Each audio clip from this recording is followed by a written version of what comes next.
అందరికీ నమస్కారం.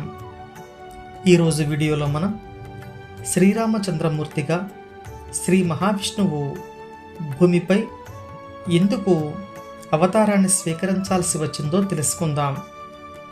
రామాయణం అనగానే మనకు గుర్తొచ్చేది రాముడి గొప్పతనం, రావణ సంహారం. కానీ అసలు పరమాత్ముడైన ఆ మహావిష్ణువు మహాలక్ష్మి సమేతంగా తన పరివారంతో ఒక సామాన్యుడైన మానవునిలా, ఒక రాజకుమారుడిలా ఈ భూమిపై ఎందుకు జన్మించాల్సి వచ్చింది?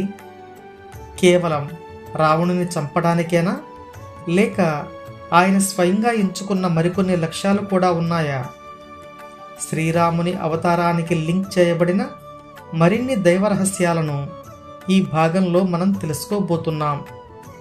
ఒక మహర్షి శాపం, ఒక రాక్షసుని రాక్షసత్వం, ఆ రాక్షసుని భార్య యొక్క గొప్పతనం మరియు ఆవేదన, వీటన్నింటినీ సమన్వయం చేస్తూ సాగే ఈ ఆసక్తికరమైన కథను స్కిప్ చేయకుండా చివరి వరకు చూడండి. మీకు తెలియని ఎన్నో విషయాలు తెలుసుకుంటారు.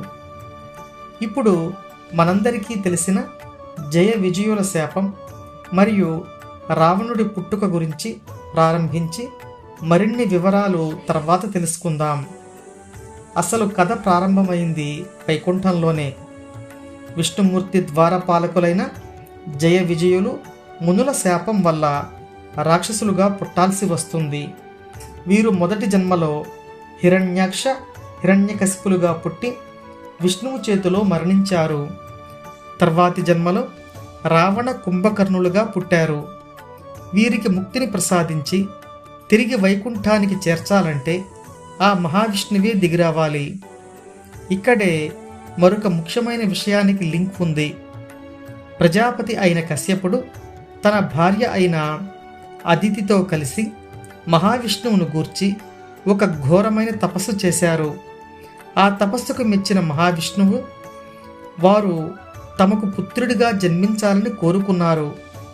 వారి యొక్క కోరికను నెరవేర్చడం మరియు జయ విజయులను ఉద్ధరించడం అనే రెండు కార్యాలు ఒకేసారి నెరవేర్చడానికి శ్రీ మహావిష్ణువు కశ్యపుడు, అదితి దంపతులను దశరథుడు, కౌసల్యగా జన్మించమని ఆనతి ఇచ్చి తను వారి పుత్రుడిగా శ్రీరామచంద్రమూర్తిగా ఆవిర్భవించాడు. అలా ఆవిర్భవించిన శ్రీరామచంద్రమూర్తి రాజ్య విస్తరణ చేయడం రాజధర్మం కాబట్టి లంకారాజ్యంపై దాడి చేసి రావణుని సంహరించవచ్చు. మరి సీతావియోగాన్ని ఎందుకు అనుభవించాడు, వానరులతో స్నేహం ఎందుకు చేశాడు అనే వాటికి కూడా ఆసక్తికరమైన సమాధానాలు మన పురాణాలలో ఉన్నాయి. మొదట సీతావియోగాన్ని రాముడు ఎందుకు అనుభవించాల్సి వచ్చింది అనే విషయాన్ని చెప్తా వినండి. దీని వెనుక జలంధరుడు అనే రాక్షసుడి కథ ఉంది. అతని భార్య బృంద మహాపతివ్రత. ఆమె పాతివ్రత్యం వల్ల జలంధరుడికి చావు ఉండేది కాదు. వాడు రాక్షసుడు అవడం వల్ల ముల్లోకాలను పీడించేవాడు.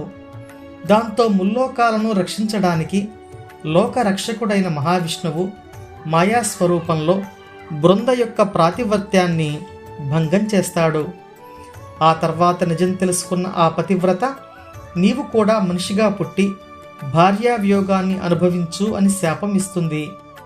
ఆ శాపాన్ని అనుభవించడానికి శ్రీరాముని అవతారాన్ని మహావిష్ణువు ఎంచుకొని భక్తురాలి శాపం అనుభవించాడు. ఇక మనం తెలుసుకోవలసిన మూడవ విషయం, వానరులతో స్నేహం ఎందుకు చేయవలసి వచ్చింది అని. ఇక్కడ అసలైన ట్విస్ట్, నారద మహర్షి వంటి పరమ భాగవతోత్తముడు మహావిష్ణువు యొక్క మాయకులోనే ఆయననే శపించడం. ఇది ఎలా జరిగిందో చూద్దాం. తన తపస్సు వల్ల మన్మధుడిని జయించాననే గర్వం నారదునికి పెరిగింది.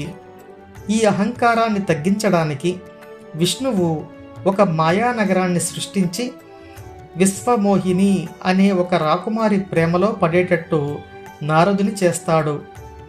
ఆ అమ్మాయిని పెళ్లి చేసుకోవాలని నారదుడు తన ముఖాన్ని హరిముఖంగా, అంటే విష్ణువు అంతటి అందమైన ముఖంగా మార్చమని కోరుకుంటాడు. కానీ హరి అనే పదానికి గల అనేక అర్థాలలో వానరం అని కూడా ఉంది. కాబట్టి విష్ణువు ఆయనకు కోతి ముఖాన్ని ప్రసాదిస్తాడు. అందరిలోనూ అవమానం పాలైన నారదుడు ఆవేశంతో, నన్ను కోతి ముఖంతో అవమానించావు కాబట్టి నీకు కష్టం వచ్చినప్పుడు ఆ కోతుల సాయమే నీవు తీసుకుంటావు అని శపిస్తాడు.